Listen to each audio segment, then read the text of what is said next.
नमस्कार दोस्तों, तो आज की वीडियो में मैं कराऊंगा आपको एग्जाम्पल नंबर 3 और एग्जाम्पल नंबर 4।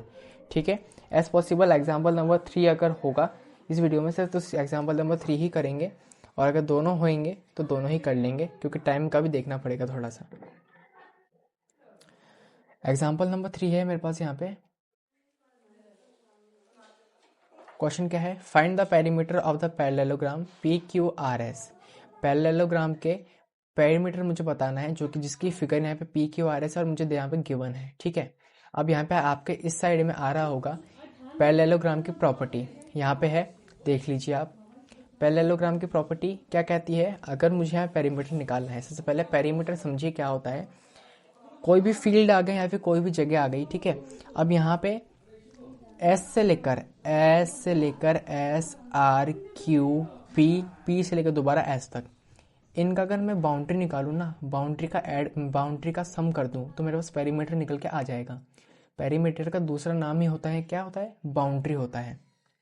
ठीक है, यानी कि जो जगह है टोटल कवर होना। तो यहाँ पे आपको पता है कि पैरेललोग्राम में ना प्रॉपर्टी देखिए कि अगर अपोजिट साइड जो होती है पैरेललोग्राम की वो इक्वल होती है। इसका मतलब क्या है, अगर यहाँ पे पी क्यू मेरे पास 12 सेंटीमीटर है तो यहाँ पे एस आर भी मेरे पास 12 सेंटीमीटर होगा। सेम अगर मेरे पास आर क्यू यहाँ पे 7 सेंटीमीटर है तो यहाँ पे एस पी भी कितना होगा, 7 सेंटीमीटर होगा। ओके, मैंने क्या बताया, पेरीमीटर मतलब इनका सम कर दो जो बाउंड्री आई है, यानी कि सम का मतलब S R plus R Q plus Q P plus P S, यही होना चाहिए। यानी कि 12 प्लस 7 प्लस 12 प्लस 7, तो मेरे पास पेरीमीटर निकल के आ जाएगा। वही चीज़ हमको यहाँ पे लैंग्वेज के तौर पर करनी है। अब क्या करेंगे वो आपको देखना है। तो हम लिखते हैं लैंग्वेज में कि इन parallelogram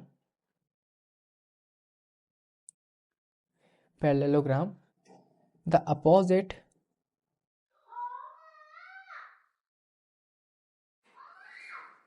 sides are equal।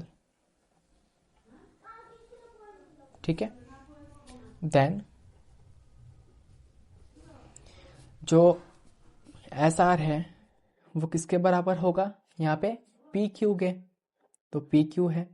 S R मेरे पास यहाँ पे कितना है, पी क्यू मेरे पास यहाँ पे कितना गिवन था, 12 सेंटीमीटर गिवन था, यानी कि S R equal to P Q कितना गिवन है, 12 सेंटीमीटर गिवन है। तो एस आर कितना हो जाएगा, 12 सेंटीमीटर हो जाएगा। सेम इसका आर क्यू बराबर है यहाँ पे एस पी के, यानी कि आर क्यू कितना है, 7 सेंटीमीटर, तो एस पी कितना हो जाएगा, ये भी 7 सेंटीमीटर हो जाएगा। या मैथमेटिकली भी यहाँ पे इक्वल आ गया। ठीक है, तो इन्हीं का ही हमको यूज़ करना है। अब by adding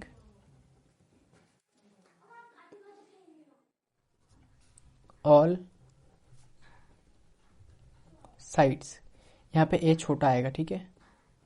by adding all sides कितना है, 12 सेंटीमीटर प्लस में 7 सेंटीमीटर प्लस में 12 सेंटीमीटर प्लस में 7 सेंटीमीटर, किसके हिसाब से हो रहा है यहाँ पे, ये हमारे पास यहाँ पे हो रहा है ये S R plus R Q plus Q P plus P S. ठीक है, इसके हिसाब से हो रहा है। तो 12 प्लस 7, 7 8 9 19। ओके, अगर मैं यहाँ पे 7 8 9 19 हुआ तो यही यहाँ पे भी है, यानी कि 19 प्लस 19 कितना हो जाएगा मेरे पास यहाँ पे, 19 और 19 38 हो जाएगा सिंपली। तो 38 सेंटीमीटर हो गया। यही क्या है मेरे पास यहाँ पे पेरीमीटर है। Therefore perimeter of P Q R S equal to 38 centimetre. ठीक है, ये हो गया मेरे पास यहाँ पे आंसर। ऐसे ही मुझे यहाँ पे एग्जाम्पल नंबर 4 करना है। तो एग्जाम्पल नंबर 4 देखिए, बी ई एस टी से parallelogram, B E S T यहाँ पे पैरेललोग्राम है। तो find the value X Y and Z, X Y Z की वैल्यू बतानी है। ठीक है, यहाँ पे पैरेललोग्राम की आपकी प्रॉपर्टी यहाँ पे आ रही होगी, तो आप प्रॉपर्टी को देखिए क्या है। पैरेललोग्राम के अंदर क्या सीन होता है ना कि अगर यहाँ पे अपोजिट एंगल भी आपके हैं ना, अपोजिट एंगल आपके इक्वल होते हैं, यानी कि बी यहाँ पे 100 डिग्री है तो इसके अपोजिट यहाँ पे एस है, तो एस में एंगल एक्स है, तो एंगल एक्स यानी कि सिर्फ एक्स जो है वो भी यहाँ पे 100 डिग्री हो जाएगा। तो यहाँ पे हम क्या करेंगे, देखिए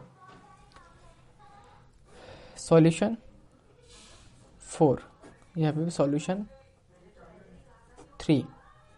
ठीक है, इन parallelogram BEST opposite sides are equal, then जो x है वो कितना हो जाएगा 100 डिग्री। और क्या रीज़न है हमारे पास, यही रीज़न है हमारे पास कि opposite sides are equal in parallelogram. x की वैल्यू मेरे पास 100 डिग्री आ गई। ठीक है, 100 डिग्री आ गई। एग्जाम में आपको इसके अंदर ये चीज़ नहीं लिखनी जो मैं लिख रहा हूँ, ये बस आपको समझाने के लिए लिख रहा हूँ। ठीक है, अब x की वैल्यू 100 डिग्री आ गई है ना, अब समझते हैं असली मतलब। ठीक है, देखिए कोई भी है फिगर है, वहाँ पे कोई पैरेलल लाइन जा रही है, समझ लेना चीज़ को, पैरेलल लाइन जानी चाहिए। पैरेलल लाइन है, पैरेलल लाइन यानी समांतर रेखा। ठीक है, यहाँ से कोई ट्रांसवर्सल आ रही है, ट्रांसवर्सल आ रही है मतलब एक तिरछी लाइन आ रही है, तिरछी रेखा यानी तिरछी लाइन आ रही है। तो क्या करेगी, यहाँ पे जो एंगल होगा ना वो इस एंगल के बराबर कर देगी, समझे, और जो यहाँ पे एंगल होगा वो इसके बराबर कर देगी। यही चीज़ है। अब यहाँ पे देखिए, देखिए टी एस और B Y B E, T S और बी ई हमारे पास यहाँ पे एक पैरेलल लाइंस है, क्योंकि ये कहीं पे जाके नहीं मिलने वाली है। ओके, तो यहाँ पे अब क्या करेंगे हम, देखिए यहाँ पे जो एक्स एस और ई है यहाँ पे ट्रांसवर्सल का काम कर रही है, क्योंकि ये इसको काट रही है। तो यहाँ पे देखिए अंदर की तरफ से ये एक्स, यहाँ पे ये कॉरस्पॉन्डिंग एंगल बन रहा है, और यहाँ पे भी ये वाई कॉरस्पॉन्डिंग एंगल बन रहा है। ठीक है, इसका मतलब यहाँ पे जो एंगल्स है वो बाहर की तरफ कर रखे हैं मैंने। अब इसको इस हिसाब से समझिए आप, ट्रांसवर्सल आ गई ये, या ऐसे ऐसे है, तो ये सेम कंडीशन यहाँ पे बन रहा है। तो इसका मतलब क्या है, x की वैल्यू जो है वो y के बराबर होगी, यानी कि जो y होगा वो भी हमारे पास यहाँ पे 100 डिग्री होगा। क्यों, ड्यू टू कॉरस्पॉन्डिंग एंगल्स, क्योंकि कॉरस्पॉन्डिंग एंगल्स की यहाँ पे प्रॉपर्टी लग रही है, कॉरस्पॉन्डिंग एंगल्स। ठीक है, अब देखिए y की वैल्यू मेरे पास यहाँ पे 100 डिग्री आ गई, y की वैल्यू मेरे पास यहाँ पे 100 डिग्री आ गई, तो इसको मैं इक्वेशन 1 बना लूँगा, क्योंकि y की वैल्यू से ही मुझे यहाँ पे z की वैल्यू फाइंड करनी है।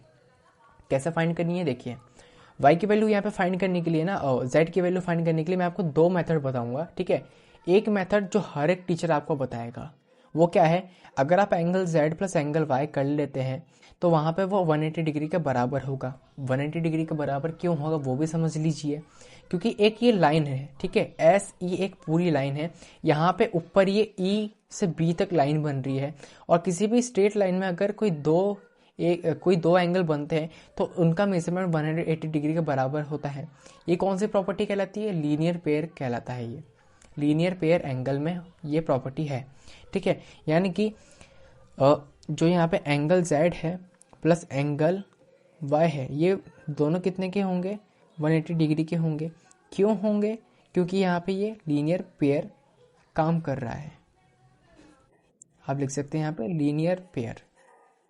ठीक है, तो एंगल z मुझे पता है नहीं, लेकिन angle y by equation first मेरे पास है यहाँ पे 100 डिग्री, इक्वल में यहाँ पे 180 डिग्री है। अब एंगल z को मैं यहीं पे रोकूंगा तो 180 के पास जाएगा, 100 माइनस में हो जाएगा, मेरे पास क्या आएगा यहाँ पे 80 डिग्री आ जाएगा एंगल z। एक तो ये तरीका हो गया साहब।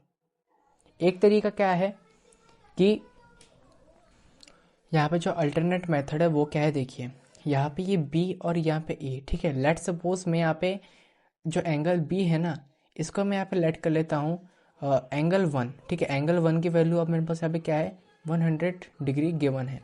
तो यहाँ पे एंगल वन प्लस जेड ये मिलके भी 180 डिग्री होगा। 180 डिग्री क्यों होगा, क्योंकि पैरेलल लाइन की प्रॉपर्टीज़ है। अगर यहाँ पे कोई एडजेसेंट एंगल्स बन रहे हैं तो वहाँ पे उसका जो सम है वो वहाँ पे 180 डिग्री के बराबर आएगा, ठीक है। तो यहाँ पे क्या करेंगे हम, यहाँ पे एंगल वन प्लस में एंगल जेड इक्वल टू में 180 डिग्री लगा देंगे। क्यों, ड्यू टू एडजेसेंट एंगल्स, ठीक है। अब एंगल वन की वैल्यू मेरे पास 100 डिग्री है प्लस एंगल जेड इक्वल में 180 डिग्री। एंगल जेड की मैं वैल्यू निकालूंगा तो वही सेम होगा, 180 degree minus 100 degree. So angle Z equal to 180 degree, और एंगल जेड यहाँ पे माइनस करने के बाद 80 डिग्री आ जाएगा। वही सेम चीज़, वही आंसर आएगा। लेकिन हाँ, दोनों मेथड यूज़ करे जा सकते हैं, लेकिन मैं जो सलाह दूंगा वो आपको इसकी ही दूंगा। क्यों, क्योंकि लीनियर पेयर अगर आप यूज़ करेंगे तो लीनियर पेयर सबसे ज़्यादा यूज़ होता है, ठीक है। ये भी सही है। तो इस वीडियो में एग्जाम्पल 3 एग्जाम्पल 4 हमने करा। नेक्स्ट वीडियो में हम करेंगे इसका आगे के एग्जाम्पल्स, ठीक है।